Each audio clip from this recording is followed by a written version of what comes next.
All right, so here we go. Starting anew on my new home for podcasting, which is uh, the Podbean podcast. We're going to see how this goes and where this actually ends up. Turns out that I do have to re-record last week's episode because it did not convert from my former home to this home, which kind of sucks. But sometimes to do better, you've just got to start over. So what am I going to talk about today? Well, it turns out it's going to be the same thing I talked about last week. And that's QAnon, Ted, Raphael Cruz, and then also get my final thought. The main reason I want to talk about QAnon this week, as a repeat from last week, is just because of how deeply seated into the government that it has become, and even more so the government, the Republican Party. This little organization has completely taken over the Republican Party, so much to the point that in a change from last week and an update from last week, QAnon is firmly in the House now, to where they're forming a brand new caucus to advance the ideas of the Aryan race. And I'll get into that once I actually start that segment. And then with Ted Cruz, of course, everything the man does is just a complete travesty and idiocy. And sometimes I just got to wonder if he's doing this to purposely troll the nation, or if he thinks what he's doing is actually good and honest. I don't think so. I think he's honestly a troll. But we'll get into that. And then my final thought will be about the state of education, mostly the state of education in my home state of Oklahoma. So sit back and let's enjoy this together. All right, and right off the bat, this is one of the reasons why I'm looking at doing this just on my computer so I can edit it as I go. And to the point where I don't have to completely delete a segment if I forget something, because I did forget something in my intro, and that is that all my episodes up to tonight, I don't know if this one will switch over, we'll find out, have already been uploaded into Podbean, so that's awesome that I don't have to restart everything to get going. But on with that, and I'm sorry for that smack if you heard it. QAnon. Now, I started a documentary on Netflix about QAnon, and something interesting was stated on that documentary that I was actually incorrect on, and that was when QAnon actually started. Now, I thought QAnon had been with us for years leading up to the 2016 election. But I found out through this documentary that it didn't actually start as Q. It didn't become known as Q until around 2017. Now, before 2017, all of the conspiracies and the insanity that became Q, it's been around for years. It just finally gained a home known as QAnon in 2017. And I'm not going to get into the founding of it and all that, because it simply doesn't matter. But QAnon, one of their main things is a fight by the far right in the United States against mostly Democrats, who they say are all child sex trafficking devil worshippers and cannibals as well, cannibalistic pedophiles, I might add. And that alone, just that statement alone about where their core is, honestly, I would think that would keep a lot of people away, and for the most part it has, but it's gotten millions of followers since it first showed up. And this goes to something that I'm going to talk about here shortly about QAnon, and that is how they were able to convince millions of people to follow them. And you will notice that I continually say they. There's a lot of conspiracies, oddly enough, about QAnon, who exactly Q is. Because Q obviously stands for Q Anonymous. Most people believe that Q is a single person, and the range of people they think it is an amazing list of people. A lot of Democrats, oddly enough, even though they think all Democrats are Satan-worshipping, cannibalistic pedophiles that run sex trafficking child rings. I don't believe it's one person. I believe that it is a group of people that are running the show. And what I will say is full credit to them that they've been doing this since 2017, and we still don't know who they or he or she is. And that's hard to do in 2021, in the 2021 world, where all the information we could ever imagine needing is literally at our fingertips. But they are huge defenders of Donald Trump. Again, sorry, I didn't mention his name. The former guy. They're huge fans of the former guy and believe that he alone is going to save the United States. Now, save the United States from what? It depends on who you talk to who fully believes in QAnon.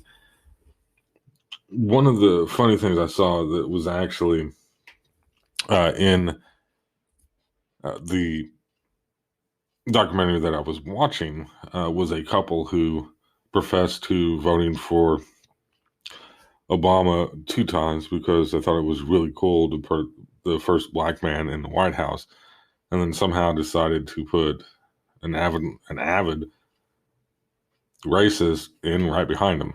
I can't follow that logic. Not even going to try. But one of the things they said that when they first started looking into QAnon is that QAnon told them to question everything, which of course would leave most sane thinking people believing, well, if they're telling you to question everything, doesn't mean that you should also question QAnon. But apparently for the people who believe in the Q, they don't have to. That's not part of the question everything.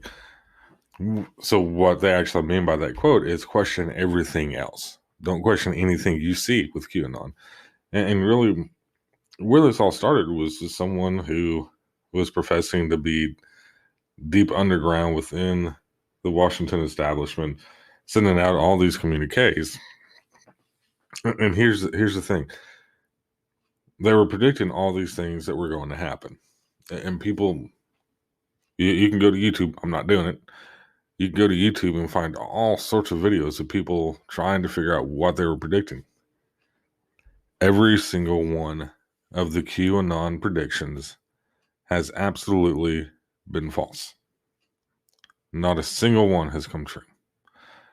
And that's one of the main issues you come to when you start talking about conspiracy theories, which is all what QAnon is. It's conspiracy theories. Now, conspiracy theories may have a grain of truth to them. And when I'm talking grain, I'm talking about a single sand grain, very small, microscopic almost. But it doesn't mean that the whole truth is back there. It is there for you just to look at and be able to see it and know that's it. That's what's going to happen. They've predicted now 3 times since January 6th when they actually revolted against our country. But they predicted 3 times since then that Donald Trump was going to become president again, and all 3 of those times have come and gone, and he's still not the president. yet again. But I'm going to go more in depth on that into my next segment. Why people are so gullible and are falling for all this. Stay with me.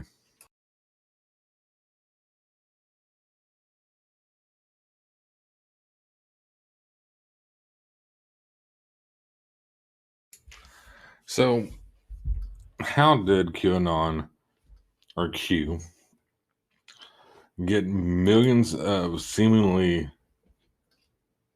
logically thinking Americans, millions of Americans, following this organization? And it all comes back to conspiracy theories. Because when we look at where QAnon started, it started on 4chan, which became 8chan, which if we go the way of the Xbox and the PlayStation and all that, and eventually there's going to be a 16chan and then a 32chan and then a 64chan and then a Chan 1. And I'm just being sarcastic. So it came from websites, 4chan and 8chan, that were heavily, oddly enough, racist. And here's where the oddly enough part comes in. Basically a free website that men and women of age could go and look at images of child porn if they wanted to.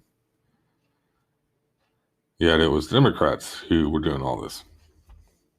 But that's neither here nor there to them. Because as we'll see with Q and the former guy and his cult, is everything is about projection. Putting what you actually do onto someone else. Matt Gaetz is a perfect example. But what this all comes back to in the end is conspiracy theories. Now, I will admit, my forecasters, that when I was younger, upper teens, younger 20s, maybe up to my mid to possibly upper 20s, I was someone who did believe in a lot of conspiracy theories. I definitely believed at one point that there were aliens that were regularly coming down to Earth. Yes, I used to watch the ancient Alien show on the History Channel. History Channel, that's a totally different topic. I, for the longest time, believed that there were more than one shooter that killed JFK.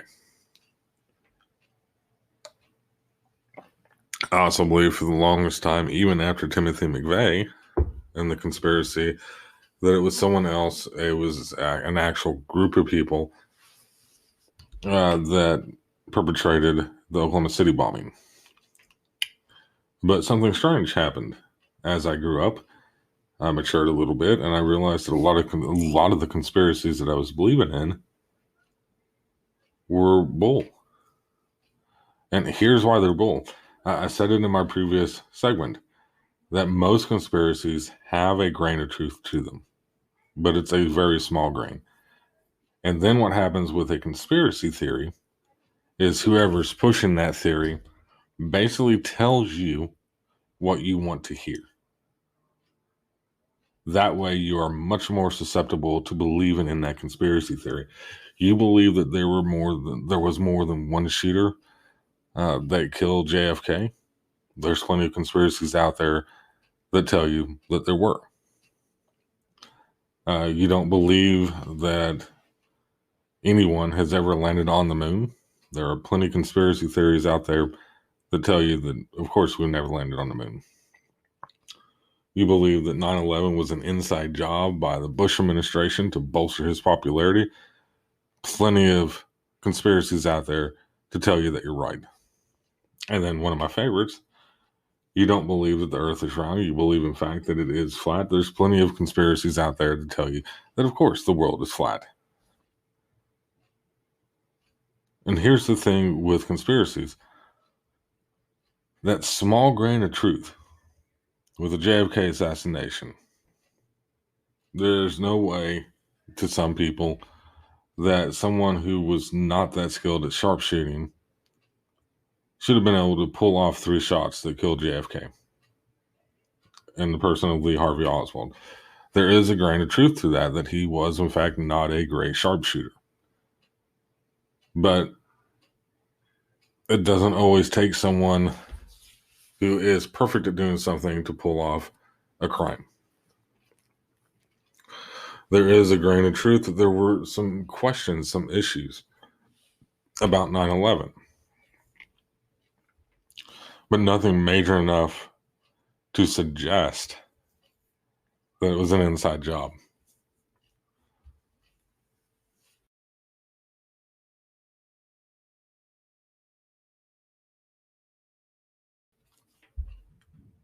As far as the world being flat, it's just it comes from people's perspectives. When they look out at the world, they see nothing but flatness. Even though the world is curved, because you don't see that flatness because of the curve is such a huge curve, you're going to have to be high up to be able to see that curve. And of course, with the flat earth thing, no one's ever been able to answer what happens when you get to the edge. Supposedly, there's this big ice wall that you can't climb up or get over or get past. But they can't answer other questions. Well, how can someone going from New York go to LA, go to Beijing, go to London, and then go back to New York? And in flat earth, you shouldn't be able to do that. That's neither here nor there. Sorry, I went off on that little tangent.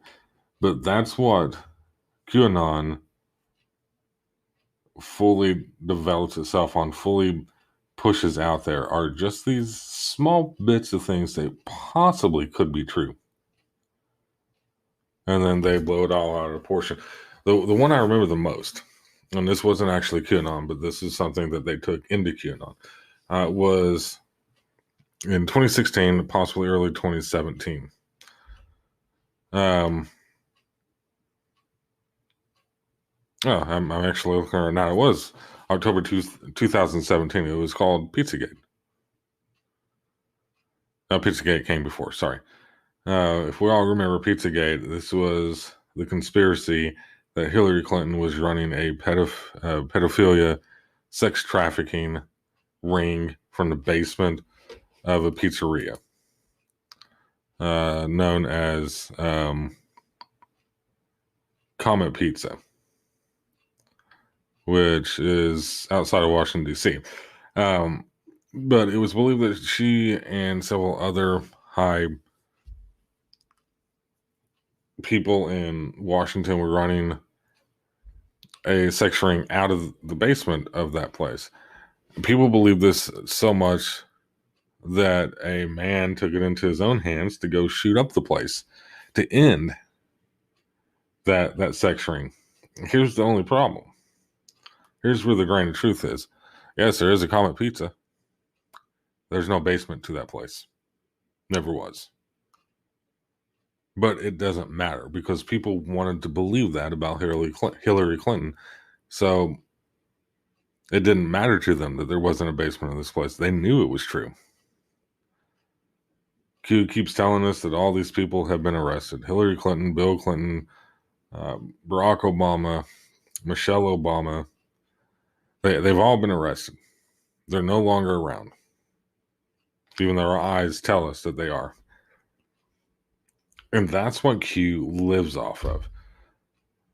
I mean, honestly, if I didn't know any better, this is someone who is running a very long...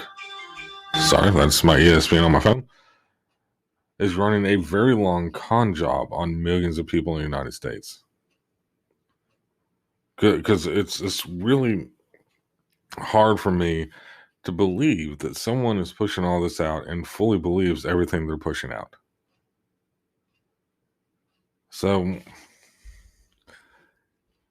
I'd really hoped that on January 6th, when all this happened, when they burst through the Capitol, and we're still dealing with that to this day, as several members of Congress and Senate are still in office, even though it looks like they were fully involved with the storming of the Capitol.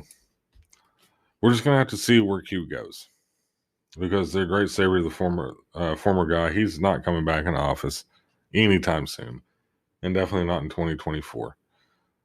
The little cabal is over, hopefully. It's just a bunch of sad, gullible, stupid people. And yes, that is meant to offend. I don't have any time for any of these people that adhere to the QAnon crap. Trying to cure my language because this is a clean podcast, but it is pure crap. And that so many people have fallen into the trap, and I can happily say that none of my family has fallen into the Q trap. But that's what you got to do with conspiracy theories. You have to look at it with a sane and logical mind. If anything in a conspiracy theory that is being pushed doesn't make a lick of sense, then the whole thing is bupkis, is wrong. Leading right into the COVID vaccine, that people are convinced that it's all part of Bill Gates' efforts to put tracking chips into everyone. Despite the fact that a lot of people who are pushing those theories on Facebook and Twitter are using phones to track their every move. So, I guess when I planned on doing this QAnon double segment, I thought I was going to get a lot angrier as I was talking about them. But as I've found as I've done this, is I actually feel sorry for them because they are so gullible and stupid. All right, next up, Ted Cruz. Yay!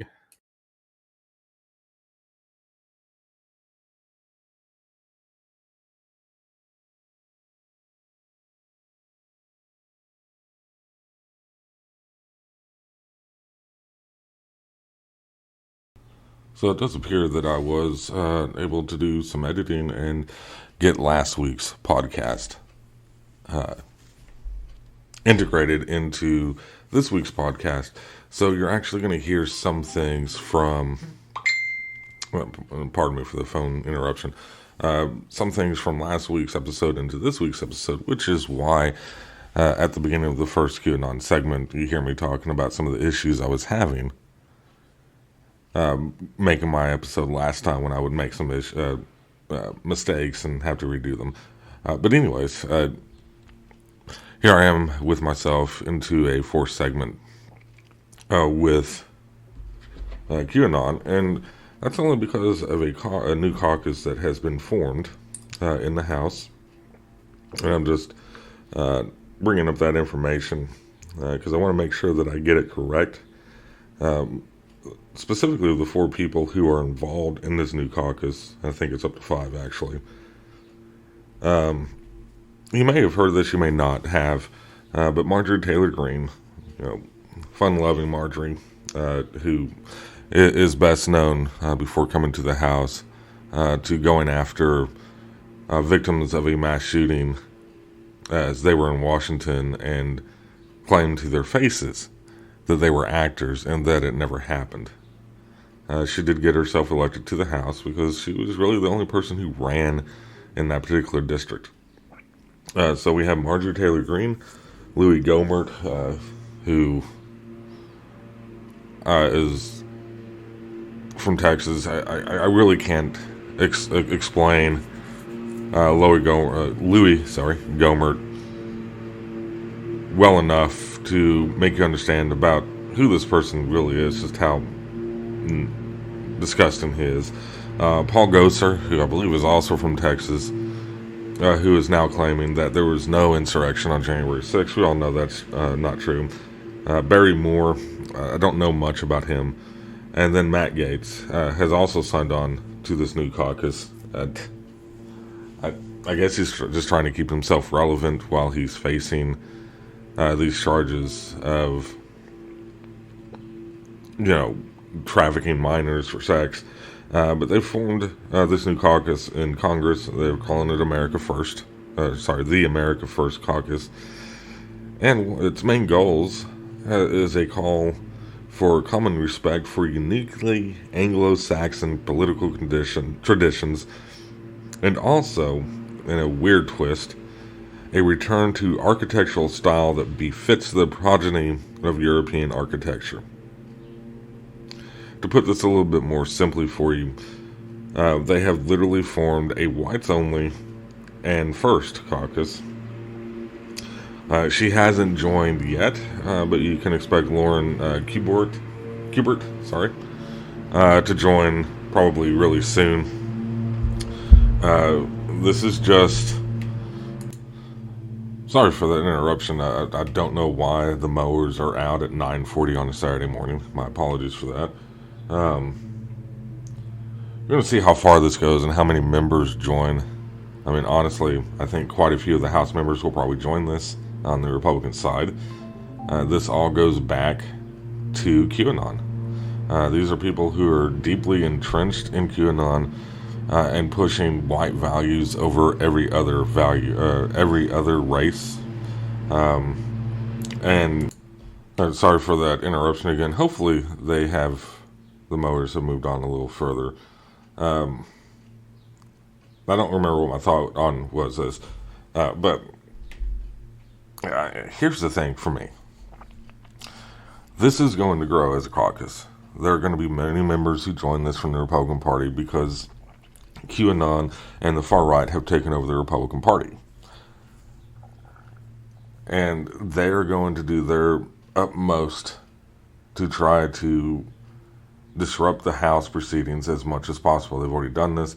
This is why Marjorie is no longer on any committees, because that's all they do. That's all they know is disrupt. So we'll see how this plays out. It's going to make the 2022 midterm election, very interesting. But I just wanted to add that in to this segment to get that on record as to what happened this week. And now, like I said previously, we're going to move on to my favorite topic, Ted Cruz.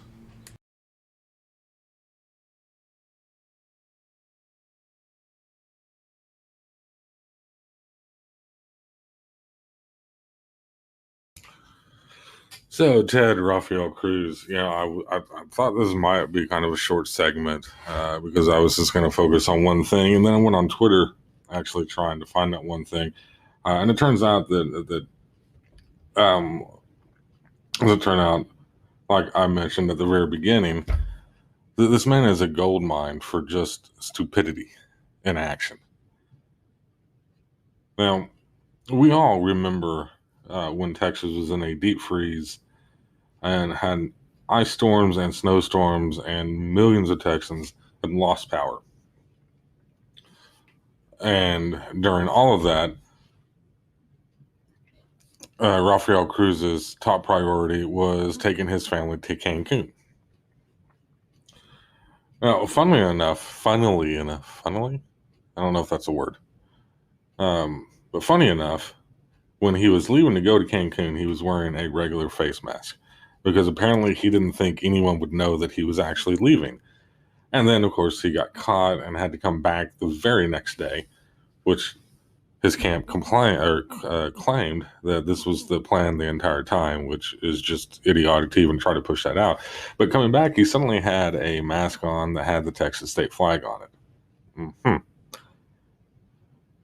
But again, so his priority when millions of Texans were freezing and many were dying because they had no electricity, they had no heat, his priority was to go to Mexico.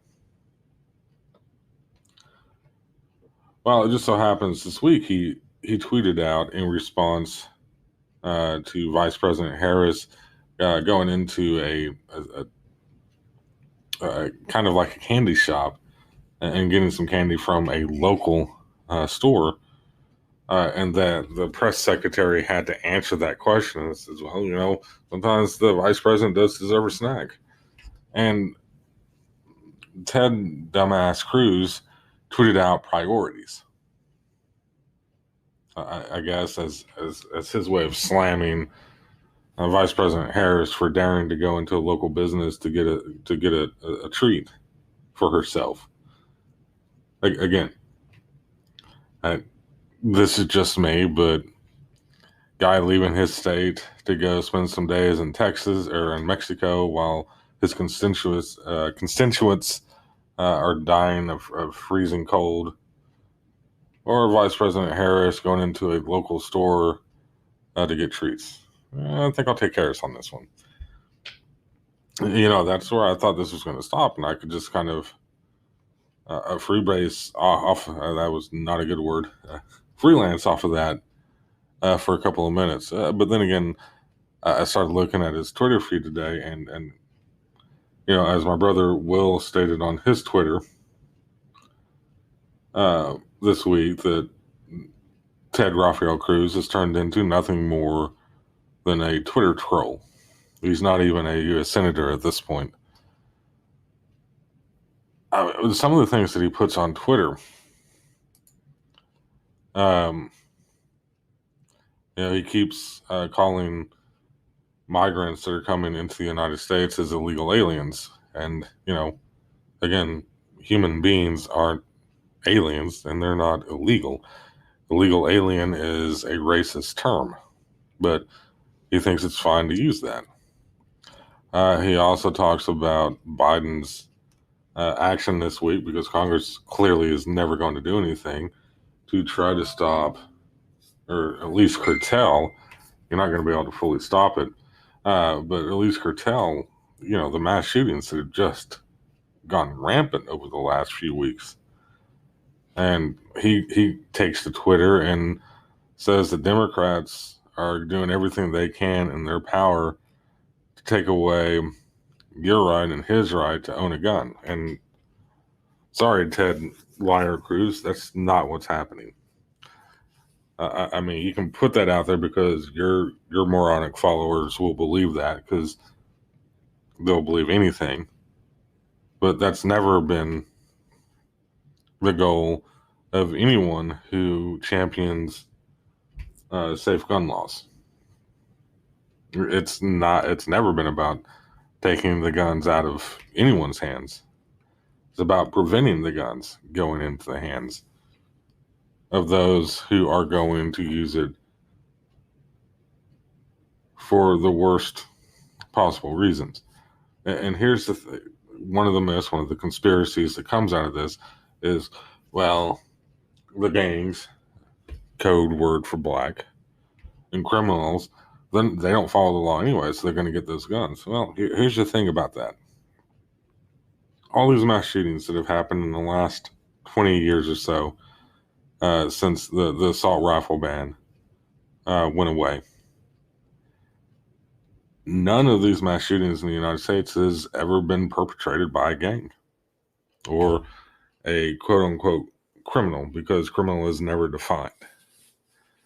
But most of these mass shootings that have happened have occurred by people who have legally bought these weapons. And of course, Ted Cruz has decided to stand behind Joe Rogan, who is just about the biggest POS out there currently. And he always has been. He's just an ugly, nasty human being. And Ted Cruz has decided to support him and back him up. So it's just an amazing thing that he keeps pushing this. And of course, the massacre started this week, and some people did show up to protest the new Georgia voting laws that were passed. And he was happy to retweet the fact that only dozens showed up to protest. Protests don't always start large, Raphael. Sometimes they do start small. And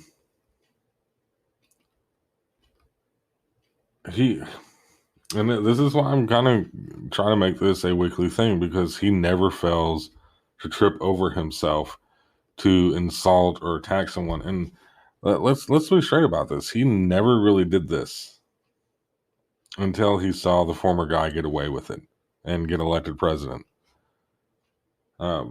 He's always had a nasty reputation. He's one of the most hated senators in the Senate.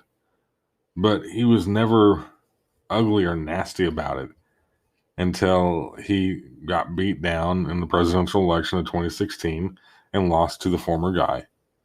And he saw that, hey, you can insult people. You can make fun of people. You can publicly mock people.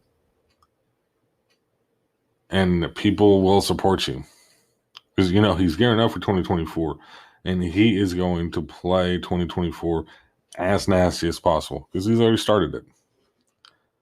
So, Ted Raphael Cruz, this segment is for you.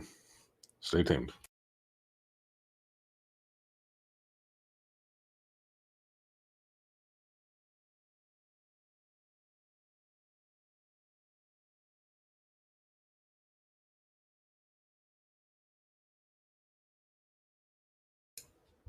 And now for my final thought.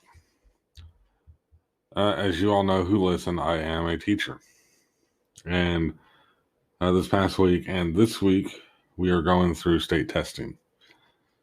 Now, this is one of the decisions that I can say without a doubt that I completely disagree with President Biden and the Secretary of Education on.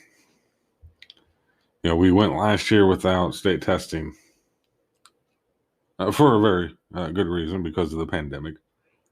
And this year should have been the same, because we are still in the pandemic. Most kids around the country have probably only been in school since February or March. And to gauge where they are through 2 years of a pandemic it's not right. It's not a good thought process, because we're not going to know truly where they are based on the state testing that we're about to go through.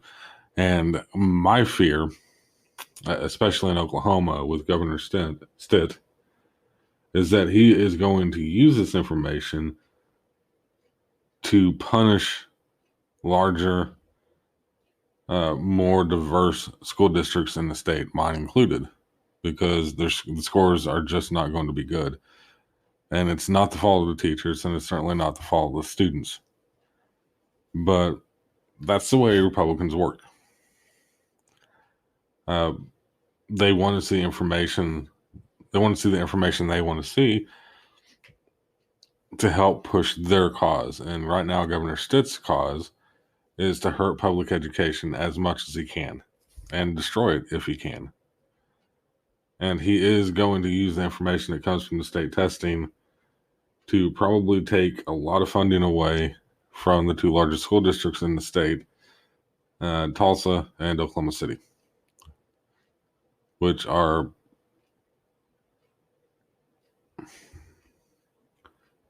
it isn't right, but as long as we have a state populace who agrees with this and agrees with his policies, we're going to keep seeing it. Because he's not going to take one moment out of his time to actually come into any of these schools in Tulsa or Oklahoma City to see what the teachers are actually trying to do for these kids. He simply doesn't care. He is an uncaring political zealot who believes that the true path for kids to succeed in school is through private schools. There's no proof of that. It's another conspiracy. It's another mystifying belief that has no basis in fact in it. Because here's the truth about private schools. Besides many of them being affiliated through a religion, many of them don't follow any sort of curriculum that actually helps students advance. And while you can argue with TPS and OKCPS that we may not be following the right one, at least we're trying.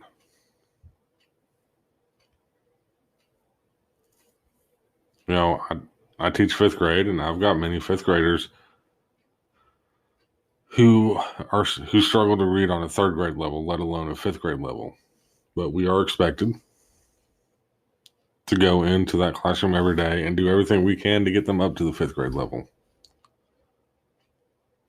The major complaint that I've had this school year is that they've doubled and in many cases tripled and quadrupled the teacher workload. But they expect us to work for the same pay. And let me rephrase that. They don't expect us to work at the same pay. We are working for the same pay for doing much more work. I've worked more in this school year than I have in any year of my life teaching. And I'm teaching basically the same stuff. But it's all the stuff surrounding it. One of the biggest complaints among teachers is that, yes, it is good that we are doing everything we can to make sure that our students feel safe in our school and that they feel loved and they feel seen and they feel heard and that they're given their opportunity to express those feelings, to take those brain breaks as they are, take moments to take care of themselves. And we've gone through a lot of training to do that. But then when it comes to teacher self-care, basically the instructions that we've gotten this entire school year is take some time out to take care of yourself. But we're not given any time to take care of ourselves. At TPS, when the school year started, Wednesday was known as the 5th day or the virtual day. It was going to be the day that no matter what happened, it was the day that students would not be in the building. And originally set forth, it was a day that no one was supposed to be in the building because that was the day that schools were being deep cleaned.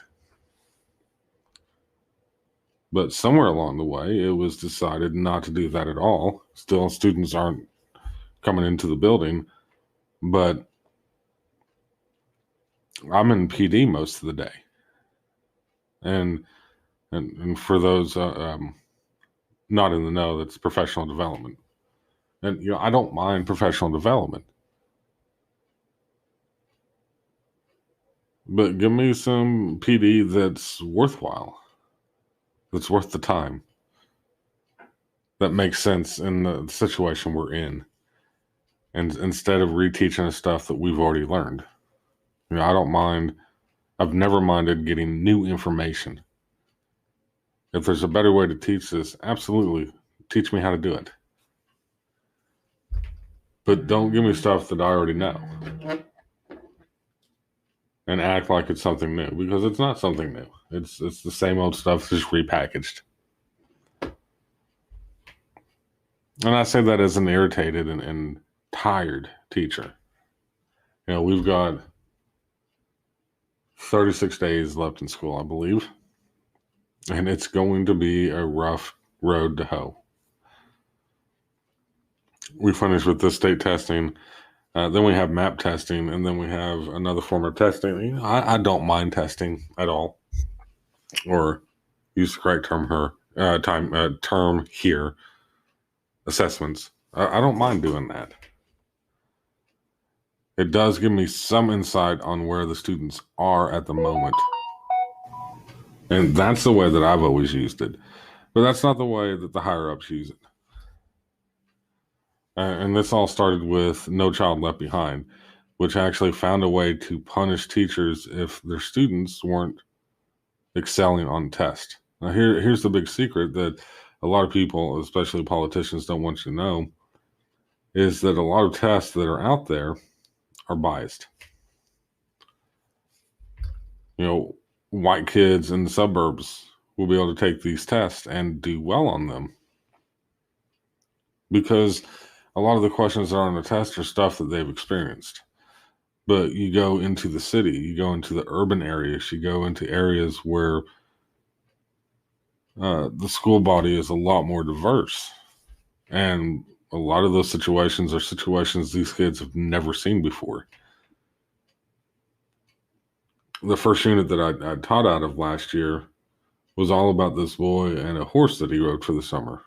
It was a good story. I enjoyed the story. But most of my kids had never ridden on a horse a day in their lives, so they had no connection to it. But, even if you take the bias out of it, there's a lot of kids who, and a lot of adults, I might add, that you put a test in front of them, they are going to freak out. They're going to freeze up. You can take an A student, give them a test, and if they are not a good test taker, they can bomb that test, even though they can do everything else in class that they're supposed to do, that comes naturally to them. But you put the pressure of a test on them, and they struggle. And that's not the fault of the student. It's not the fault of the adults. And it certainly is not the fault of the teachers.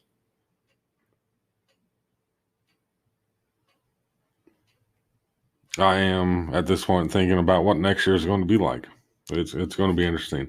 I hope we get back to some form of normalcy. But we'll just have to wait and see. We'll have to wait and see what the testing shows us and how that might hurt my school district in ways that politicians, especially Governor Stitt, can't even imagine or hope for. But as I keep saying, there's light at the end of the tunnel, ladies and gentlemen. This pandemic seems to be coming to an end, for better or for worse. Stay safe out there.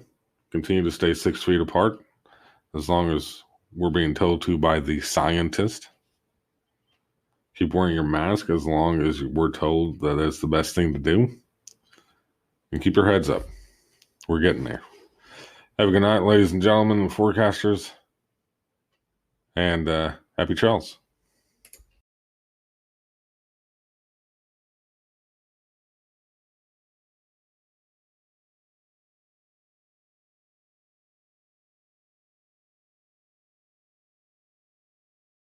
So I just want to add an addendum to my final thought. It actually has nothing to do with the final thought that you just heard. It's just as I move from Anchor to BeamPod.